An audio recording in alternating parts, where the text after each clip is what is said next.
How's it going, everybody? It's me, Shane. I'm here to give you another Spy Family episode review and recap. Today's episode is episode 14, entitled Disarm the Bomb. And before we go any further, I need you guys to arm yourselves and click that like button, hit the subscribe button as well, and hit the notification bell to be notified of more videos just like this. Leave a comment down below. I'd love to hear from you all. I am dead serious. Dead serious. So, like I saw last week, we got finally introduced into Bond Forger. Yes, I have spoiled his name. I don't care. That's what his name is going to be. Yes, based on 007. Funny enough, she was Experiment 007. Yes. So, we got the dog.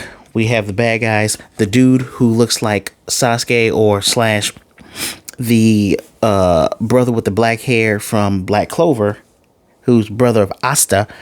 That guy, slanted eyes, looks like a villain, right? Bad guy, doing bad things. They're all university students. They're going to kill some folks.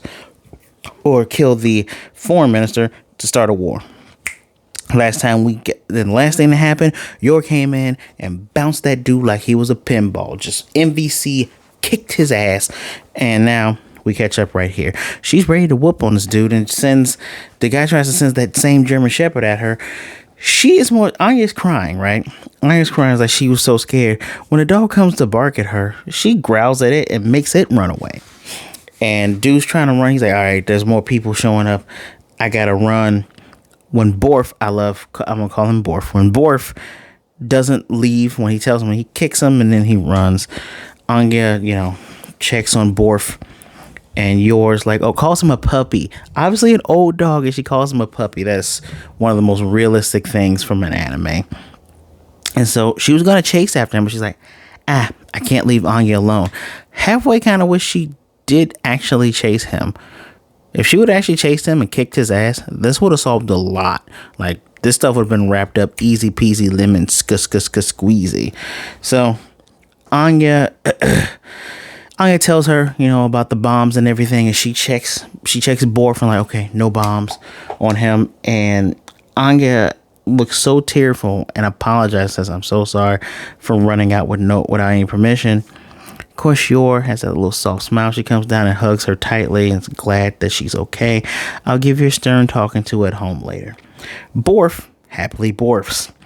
And they have to report this all to the cops. She's like, tell Anya, you got to remember everything that you got to remember everything, because we're going to tell him. Calls him on the phone like, yeah, I got one of the bad guys tied up right here. My daughter heard everything. And BORF starts to get another future. He's reading the future again. Now, it took me 4 episodes, meaning last episode of part 1 of season 1 and last episode and this episode. Sorry, it took me 3 episodes to realize BORF's future vision is partially looking from his point of view. When the family's looking and smiling, it's his point of view. He sees them all of a sudden. Oh no, Yor and Anya are sad. What's going on? Oh no, an explosion. Oh, war is going on. But wait, before that, Loid's dead body underneath a broken clock tower and Anya crying. Anya's gobsmacked. She's like, whoa, wait, and she's shaking she's shaking BORF right now, and Yor's telling her, don't be mean to the puppy. She's like, we gotta save Papa, but I can't tell Mom about my powers. She's like, can we change the future, doggy? BORF, that means yes. All right, she goes, Mom, I forgot something. Papa forgot toilet paper again. So she jumps on BORF and BORF off. They BORF off. So Yor just like, all right, I gotta go, but that's all the information, guys, right here. Hangs up. Love the fact that Wise, that is the name of the group. I forgot it last week. I'm sorry, guys. I'm getting back in the group of this. Spy Family is amazing. Wise, the group that Loid, aka Twilight, the Twilight, is part of. They intercepted the call saying, okay, so one of them has been caught. We're going to go after the others. They pretty much found the white van, caught 4 members, the one that has the chick with it, and 3 dogs. The other group caught 3 other members with us. So all of y'all are caught. You are going down, bad guys. And boss lady named Sylvia, when she's taking the car, they're like, okay, well, we're going to go in. They're trying to question the initial four we see, and they're all like, the deaf to the West and yay, Orstenia, all university students. And one dude says, oh, I got an answer for you. It's called eat shit. Dudes, I even wrote in my notes, pardon my language, but I called the dude a bitch. So, oh no, I called the leader Keith a bitch. So he realized, he's like, oh man, everybody's getting captured. I'm going to do it alone. I'm just going to grab this one dog. Dog, you're going to remember the scent of the dude. Remember the scent. We're going to have to kill them. You know what? I'm going to set up a trap to kill everybody here. And when they try to find me, I'm going to set up so they all can die, right? So when Sylvia comes in, these guys are all blindfolded. They probably can hear her voice, but they cannot see her. And Loid is in there with her. And this is an iconic scene from the manga. I've seen this posted everywhere. And Sylvia's speech, fantastic. So fantastic when dealing with children like this, because these are just kids. University students are kids, whether you like to believe it or not. So she says, what do you guys want? They want war. She stomps this dude's face against the wall in her heel and stands on the back of his head. After he, of course, called her a stupid bitch, right? And he deserved that. And she asks, have you actually killed anybody? Of course we haven't, you stupid bitch. You ever lost a limb before? You ever heard bones being smashed? She's loading up a pistol with the side. You could just hear it. And, they're quiet. And she says, have you ever heard or seen your parents or siblings crushed in a crumbling building before your eyes? Have you ever seen a piece of your lover's flesh stuck on the wall? That one is very personal to her. Have you ever wait. Have you ever been so hungry you tried to bite a tree? And her look, mind you, they cannot see her. They can't see her, but her facial expressions are dark. Her tone is just as dark as her expression, and it's telling, it's scary, and it's sad all in one. Obviously, these are very true stories. Have you ever stewed human flesh in a pot? Have you ever had anyone close to you deny your enemy's humanity so they can continue living, only to become so mentally broken after the conflict is over that they weep with regrets and shame, vomit, and eventually take their own life? And we get a backdrop of whatever war had happened when Loid was a kid. I'm assuming this is when he was younger, or maybe the one before after that. But we get this picture, and we get red ropes. The red ropes are probably representing the person taking their own life. And so she asks all this, and the lights flicker, and they're all quiet. She fully loads, and she says, you learn nothing of war at your university. Apparently, you learn nothing of war at your university, you utter children. Just holds at him. Pretty sure that dude probably pissed his pants. Meanwhile, Keith is going to do evil Keith things. So they're going to continue to investigate everywhere, and they're not going to stop no matter what to get this guy. Loid is like, yeah, I agree with you. I'm done with wars. That's his whole deal, is to stop wars. He's been through enough, especially if you've seen his backstory. He's just too much war. He's going to prevent this. So there's reports all over the news about, limited access to roads. We already see Loid and his group zooming by, and, got to keep that foreign minister safe, right? So Anya sees the clock tower. She's like, that's where Papa is supposed to be killed at. Cool. BORF is tired. BORF has been running his BORFing butt off. And she's like, she shakes him again. This is funny and cute, and at the same time very desperate, and saying, can you give me the vision again? She's like, I remember when the hands go up. And she then realizes, I can't read a clock. She doesn't remember if it was a small hand or big hand. So she asks an older guy who was literally nodding off on the bench. She says, excuse me, sir, when does the clock go bwong? He's like, oh, you mean when the bell tolls? In about 30 minutes. Oh, I got 30 minutes. She can't read time.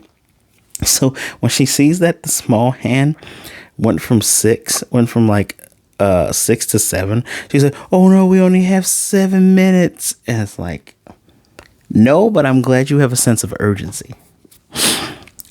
So while they're running, BORF sniffs the air, grabs her and pulls her behind a wall, Bad guy's there with the evil dog. The evil dog is sniffing. Yeah, I'm calling this dog evil. I don't give a damn. Evil dog sniffs. It's like, oh, even Anya's like, did he find us? Well, bad guy is dumb. He's like, he doesn't realize this dog is smelling something. He recognizes, like, no, get back in the car. And Anya's reading his mind. She knows now where the trap is and their hideout. He rigged it to explode. He doesn't even care about the casualties. You see people and children. He's like, yeah, they should be happy to die for their country. You know, dude is sick. He's willing to kill a little girl, mind you. So, yeah, no. He's the sickest out of all of them. And he needs to go. So, her and BORF run all the way up the tower. And she's about to open the door. And BORF is like, BORF. Oh, she's like, right, I can't open it because it's gonna explode. I love his angry expression. Like, what are you doing? What are you doing, Anya? Wait. Oh, I lost my spot.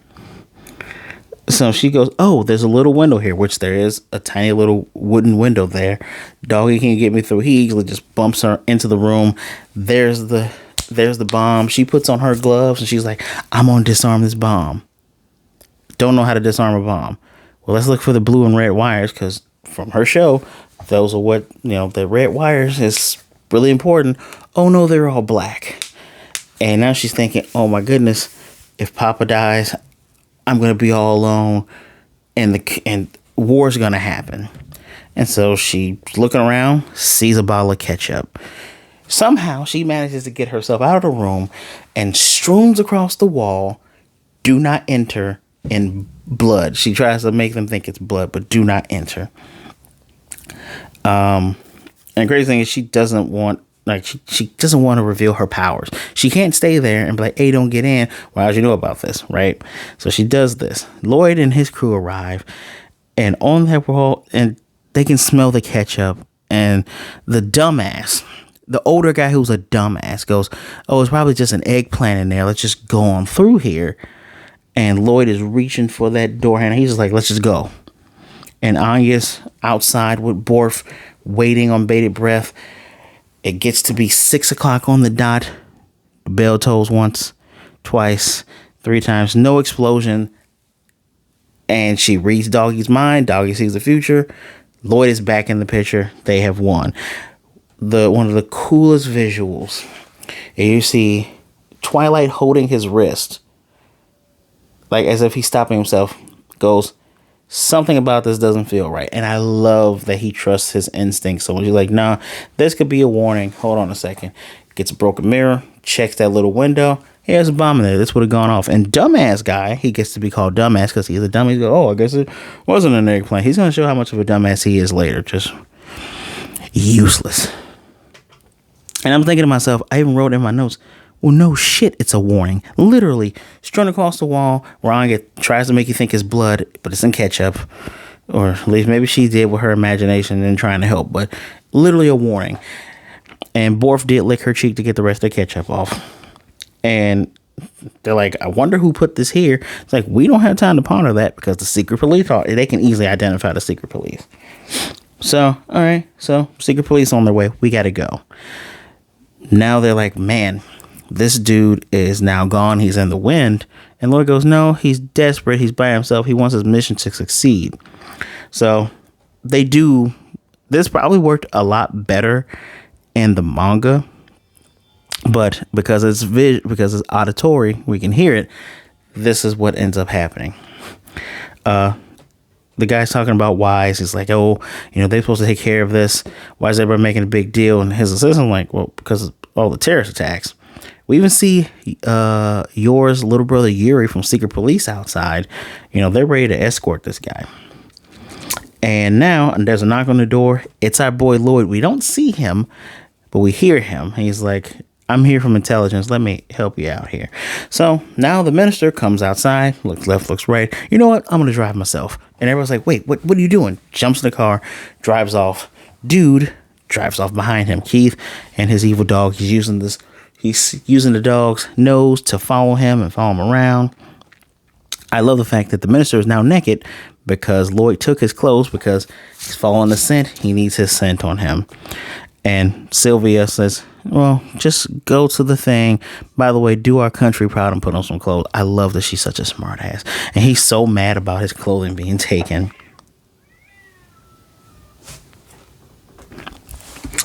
I love that she's being a smart ass about all that. Well, Yuri is following him as well. It's like, where's the foreign minister going? Meanwhile, he's taking turns, and Keith, of course, you're a child. You're not paying attention to this. Even I would have been weary, been like, this. Why does he keep driving in a circle? They got to his car, and like, all right, he's in a gray coupe. Dumbass is with the other guy who's in their 3-man cell. They follow him. And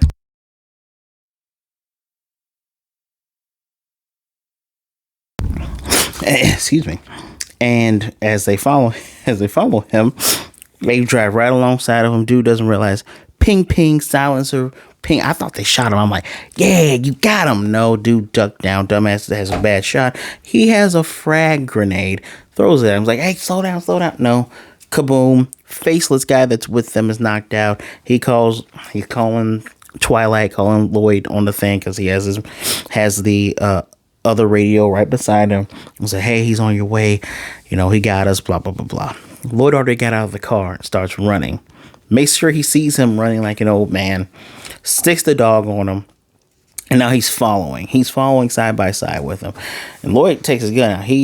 I think he wants to shoot the bomb off or shoot the dog. And he's like, I don't have a clear shot because the dog's moving. He's running. He's like, yeah, you can't get away from him. Loid backflips, jumps up, runs on the roof. And Keith, this idiot villain's like, whoa, I thought he was a 60-year-old man. How can you do all that? Meanwhile, Loid finally loses him. So dude loses sight. He rips off the mask and he says to the dog, I'm sorry for doing this. I know the last thing you wanted to do was get in between a conflict between humans. He just points that gun up. And that's where the episode ends. It's a 3-parter. Next episode is a new family member. Oh, BORF. Bon, the BORF Folger is going to join the family, baby. I mean, you all knew this was going to happen, right? I mean, there's no way you didn't know it was going to happen. But yeah, what a great episode. I love that there's 2 kinds of reviews where I get through them in under 20 minutes. It's the really, really good episodes where I'm just giving you key highlights, not even telling you everything people are saying. Then there's the ones where it's like, oh, not much happened, so let me get through this and explain stuff. This, of course, was the former and not the latter. This was a great episode. This is so hard for me to grade Spy Family episodes. I'm just going to be completely honest with you. It's not like Marvel stuff where there's definitely peaks and valleys. This was not boring. This is a great second part to a 3-parter opening for part 2 of season 1. I'm willing to give, I'm pretty sure I gave last episode 5 out of 5. I'll give this a 4 out of 5 because this is definitely above average. And it's so good. It's just, I want to give it a 5 just for the you're hugging Anya parts alone. Like, this should get a 5 just on the merits of everyone does their parts. And while Anya is pretty knowledgeable, knowing that her mother and father are doing their parts well and their dog is doing their parts well, the other 2 don't realize it, and they're doing such a great job. I just wish Yor would have knocked this guy out, and then would have been done. Everybody wouldn't have been safe. It would have been good. But yes, let me know what you liked about this episode. Tell me your favorite part. My favorite part is definitely bomb diffuser Anya with the gloves. It's adorable. That and, a mother's love. That's just the hug. All that's great. Love all that. Don't forget to hit that like button. Hit the subscribe button and hit the notification bell to be notified. More videos like this. Thank you guys for coming on out. Thank you for taking some time to listen to me ramble and bramble about this wonderful, wonderful anime. My pick for anime of 2022 by far, bar none. Y'all give 2021 to Demon Slayer. I'll give that to Demon Slayer. I'm pretty sure that's when we got the ending of the red light district, because that animation, Won't even get started with that. But please, be good, be blessed. Wash your hands, wear that mask, take care of yourselves, be good to yourselves, be good to others. I thank you for taking some time out to listen to me. As always, don't be a jerk. Just everyone's having a rough time. It's life. You never know what the next person's going through. So be good to yourself, be good to others. Either way it goes, don't be a jerk, all right? You're never alone. There's someone that cares about you. I can guarantee that. You know what? And if you think you haven't found one, you're looking at this guy right here. I care about you, all right? I'm telling you. You and me, we're buddies and we're in this together. As always, guys, I will most definitely be seeing you next time.